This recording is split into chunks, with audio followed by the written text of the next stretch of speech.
Good morning. Welcome to the 43rd Ryder Cup here at Whistling Straits. We are joined by Bernd Wiesberger. Bernd, welcome to your first career, the first Ryder Cup of your career. Curious when it became apparent, and I guess I'm not familiar with the European notification system, but when you were assured of being on the team, who was the person that you reached out to that you were most excited to share that news with, and just who is that person you wanted to connect with emotionally about making this team? Yeah, in my case, it was probably given that the free captain's picks obviously came after me, but I was probably the last to qualify for European team, so deep into Sunday afternoon at the PGA Championship in Wentworth. So it was quite nerve-wracking, but very glad I'm here right now. Given that I'm playing my first Ryder Cup, it's been obviously a big goal of mine to be part of a European team, and as you can imagine, we've got a lot of people who have worked with us or supported us for different stages of our career. But obviously, it's very personal and very emotional when you get to qualify for those teams. So family was the immediate call up once I got the thumbs up after the Sunday round in Wentworth to be part of the team. Okay. Let's hit the floor for some questions, and we'll begin with Doug, number 23 behind me. Bernd, one of the on the picks that Patrick did, Poulter went out of his way to just mention you as one of his best friends. I'm just curious how that relationship came to be and what you think of him. With Ian? With Ian, yeah. Yeah, I mean, I think the whole European team knows each other very well. We've played a lot of golf with all the guys. I've played a lot of golf with Ian. I've played for Europe together with Ian on the Eurasia Cup a couple of years back. So I think everyone within this team room has a long-standing connection with each other, and everybody gets along really well with each other on that team room, and it's a very relaxed atmosphere, and I feel like Ian and myself are very similar in character, and we have good banter and good fun on and off the golf course. So it's you can imagine it's always quite entertaining when you stand on the golf course with Ian, regardless if it's the Ryder Cup week or any other. How are you guys similar? Do your eyes ever get really bug out when you make a putt, or? I sure hope you see a lot of eyes popping this week from all the European members, but his intensity is unique, especially during this week.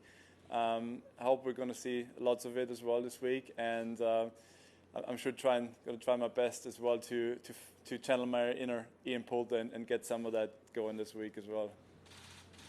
Front right, Juan Guillen. So, Brad, I think it's been an emotional 2.5 or 3 years until here. You were in and out, then in and out. How do you leave that? I mean, did they put pressure on your game, or was it better for your game? Yeah. Last Ryder Cup in Paris, I was part of a German-speaking TV and tried to give my senses to what's gonna be the outcome. So I was on this side of the press conference and trying to make sense of what's going to happen that week.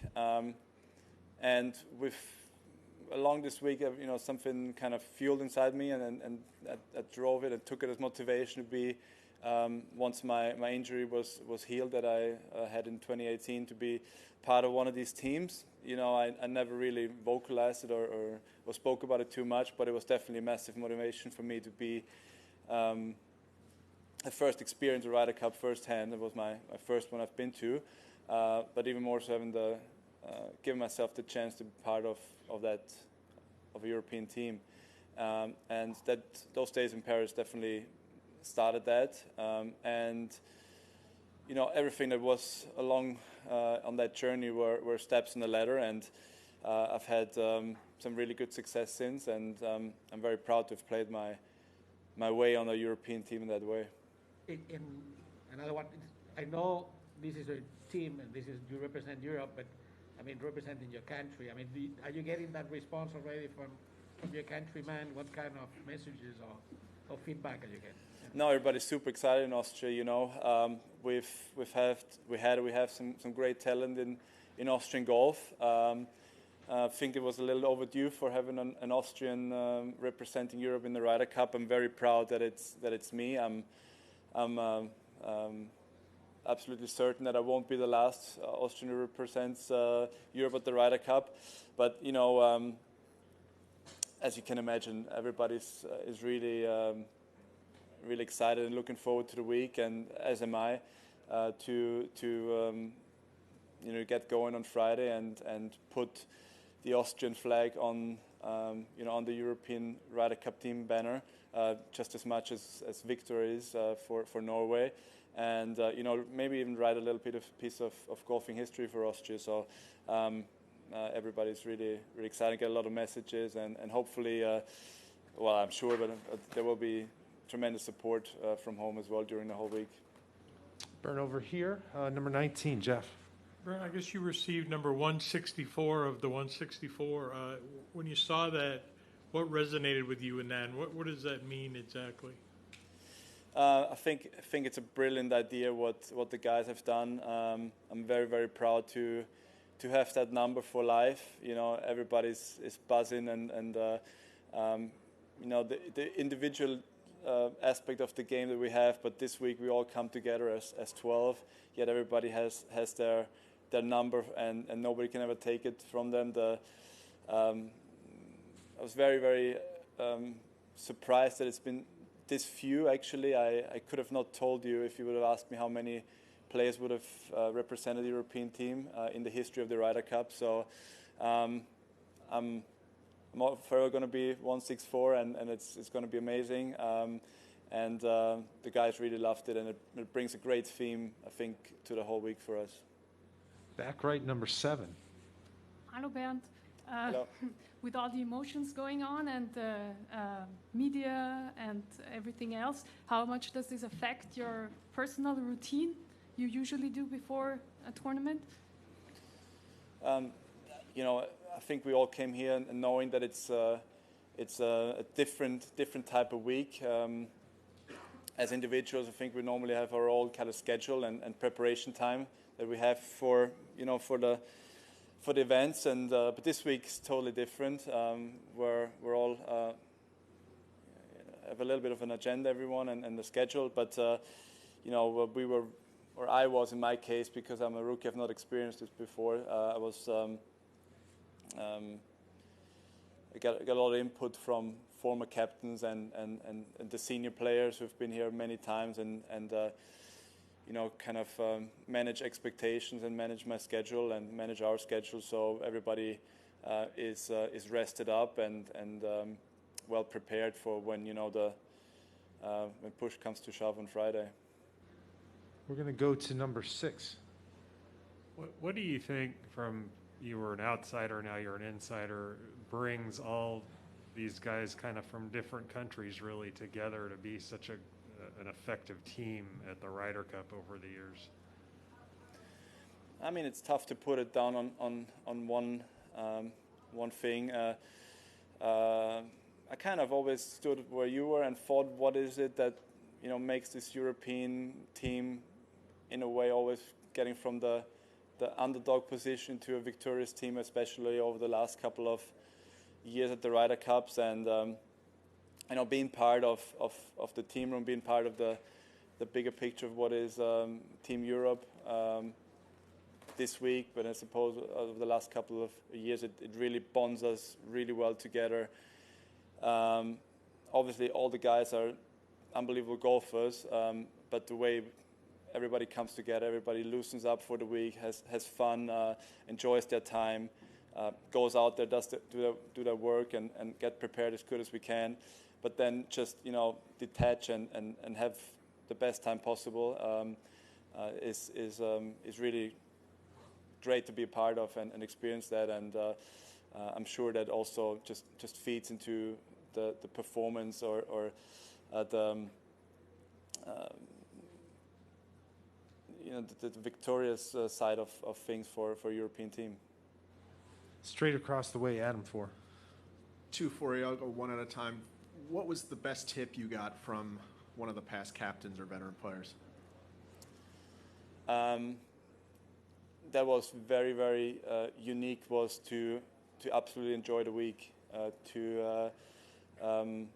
There's going to be a lot of distractions, as I said, there's stuff that's going on around it, but just go out there, enjoy, have fun, and that's what I'm trying to do here as well this week, and soak it all in, and just let it all out there on the golf course.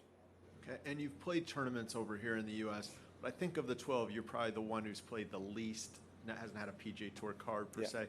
Is that something you plan to pursue at some point? What happens. I've played enough golf over here in the States, major tournaments, WGCs, and the odd regular PGA Tour event. I'm aware that I'm probably the only guy who would call himself purely European based from playing standpoint. But again, I think I've always enjoyed the challenge of playing globally and getting the chance to play over here in the States, and whatever happens in the future. We'll see. But as for now, I'm really enjoying my time on the European Tour and competing out on the European Tour, and but also cherish the events that are happening for me up here in the States. We're going to wrap it up. Last question, 21, Andrew. Hi, Bernd. Particularly in Paris, the way it's developed, with like the stands down the first and the second as it was, it's almost like a football stadium atmosphere, and football stadium singing, chanting. Is that something that you think you'll relish? Is that something you'll have an idea of how other sportsmen feel in team events? We never get stuff like this happening, obviously. There's people who love that player, this player, that player, and but never you have you're either blue or red, and I think that's what makes the Ryder Cup the Ryder Cup. First one that I experienced was Paris, and I did it non-playing wise, but if you golf and you get on that tee, regardless if you're playing that day, the experience there for the guys must have been unbelievable, and it will be the same this week, but especially Paris it really became a big amphitheater. We have it this week again, and really